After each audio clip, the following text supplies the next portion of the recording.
Somewhere in a town in Africa, there lived a very rich family called the Smiths. They had three children. The Smith family had a lot of privilege. They had a big house and their kids went to a private school. And then 15 blocks away there was the Rodriguez family. They were so poor that they could only afford one meal a day. The Rodriguez family were really poor. They even had to look for food in the trash and their house was made of mud. Both families lived in the town of Villa in Angola, Africa. The rich were so rich that they were at such a high status, while the poor were almost penniless. One day, the Smiths threw a giant party with more than enough food for all the guests. After the party, the Smiths had enough fish and vegetables left over for their meals the next day, but instead they decided to throw it away. "Go take out the trash," said Mrs. Smith. "Oh, okay, but only this once," said the little girl. She went to throw the trash away when she saw one of the Rodriguez boys speaking in the trash. When he saw her, she tried to hide. "Hey," she said, "what's wrong?" The girl gives the food to the boy and says, "If you're hungry, you can come back tomorrow and I will give you more food." The girl and the boy did this for the next 3 weeks until Mrs. Smith found out that her daughter was giving food to a stranger. She didn't like it one bit. Mrs. Smith said, "No, you can't give them food because we don't know them. They are strangers."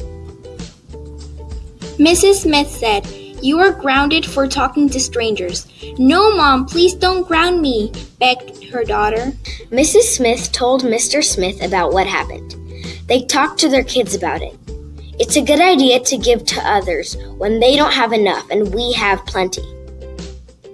So Mr. and Mrs. Smith and their kids did some brainstorming. "Hey, Mom and Dad, it seems to be a big problem in our community. It's not just the Rodriguez family that doesn't have enough food. Do you think we could set up a charity which has a shelter and a soup kitchen?" asked the girl. "We think that's a great idea. Let's start thinking about how we will start," replied Mr. Smith.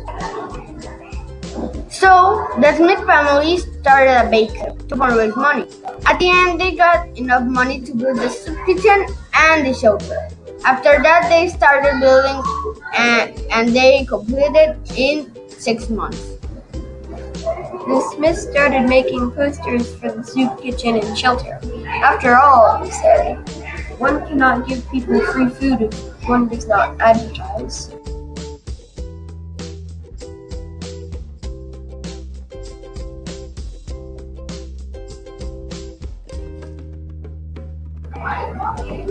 The Rodriguez family and many other families couldn't believe in how much effort and time people spent to help them. They excitedly lined up to get their first decent meal in a long time. The Smith family felt good that the Rodriguez family and others from the community were no longer strangers.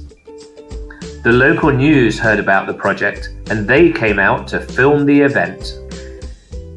This began a whole community of people deciding that they too could help other people. Not just with food, but with clothes, building supplies, furniture, toys, medicines.